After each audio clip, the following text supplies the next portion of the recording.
गडचिरोली जिल्हा तसा जंगलाचा नव्हे तर किर्र जंगलाचा आहे। त्यातही गेली काही वर्ष इथली शांतता ढळली आहे ती नक्षलवादाच्या प्रश्नानं। मात्र या मानसिक दबावाच्या वातावरणात या जिल्ह्यात इथल्या कर्मचाऱ्यांच्या आणि गणेश भक्तांच्या पाठीशी उभा आहे तो घनदाट जंगलातला बाप्पा।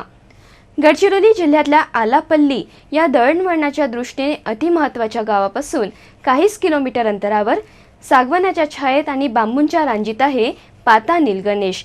या मंदिराच्या स्थापनेची कथाही जरा हटकेच आहे। गडचिरोली जिल्ह्यातील व्यवहारदृष्ट्या सर्वाधिक विकसित भाग म्हणजे अहेरी तालुका। या तालुक्यातील आलापल्ली या गावापासून 4 किलोमीटर अंतरावर कच्च्या रस्त्याने आत गेल्यावर आहे पातानील गणेश मंदिर। गडचिरोली जिल्हा आणि विशेषतः अहेरी भागातील सागवण हे जगातील उत्तम दर्जाचे सागवान समजले जाते। 1980च्या दशकात हे सागवान लाकूड व्यावसायिक पद्धतीने तोडणी आणि विक्री करण्यासाठी मूलभूत वाहक म्हणून हत्तींचा वापर केला जाई। 1981 साली या भागात वनविभागाच्या अखत्यारीत 4 हत्ती होते। कापलेले सागवान जंगलाबाहेर आणण्याच्या रोजच्या कामावर हत्ती नेमले जात असताना त्यातील एक हत्ती जंगलात बेपत्ता झाला। 2 दिवस उलटूनही या किर्र जंगलात त्याचा काहीच पत्ता लागेना। शेवटी वनविभागाच्या शोध मोहिमेतील कर्मचारी आणि मजुरांनी बाप्पाच्या चरणी साकडे घातले।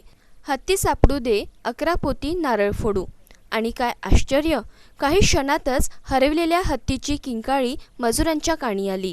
मजुरांनी आवाजाच्या दिशेने धाव घेतली तेव्हा लक्षात आले हत्तीच्या गळ्यातील साखळदंड एका दगडाला अडकले आहेत।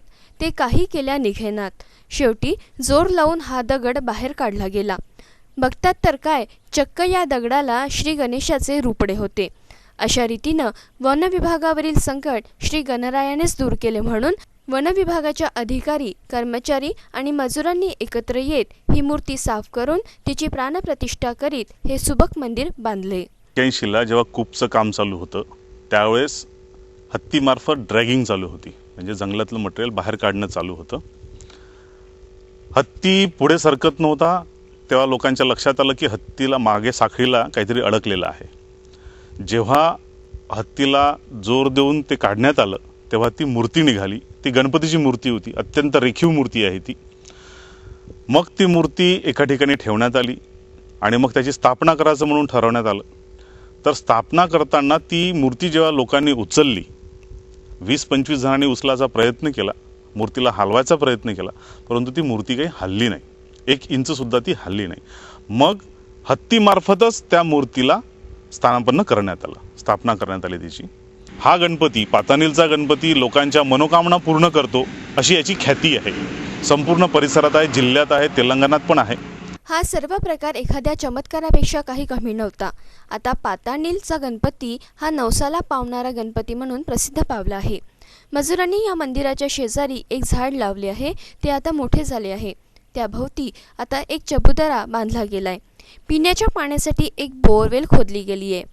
डांबरी रस्त्यापासून दूर असल्याने वनविभागाने तात्पुरत्या स्वरूपात का होईना हा रस्ता विकसित केलाय।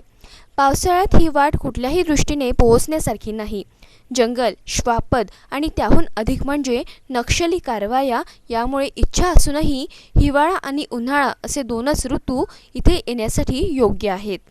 वनविभागाच्या जागेवर असल्यानं इतर विभाग या मंदिराच्या विकासासाठी निधी देऊ शकत नाहीत।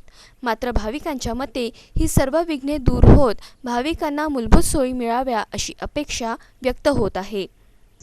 जे काय मागणी करतात नतमस्तक होऊन ते सर्व मागण्या त्यांना पूर्ण होतात। जसं पूर्ण झाल्या की प्रत्येकाने नवस फेडण्याच्या उद्देशानं कोणी जेवणाचे कार्यक्रम होत असतात।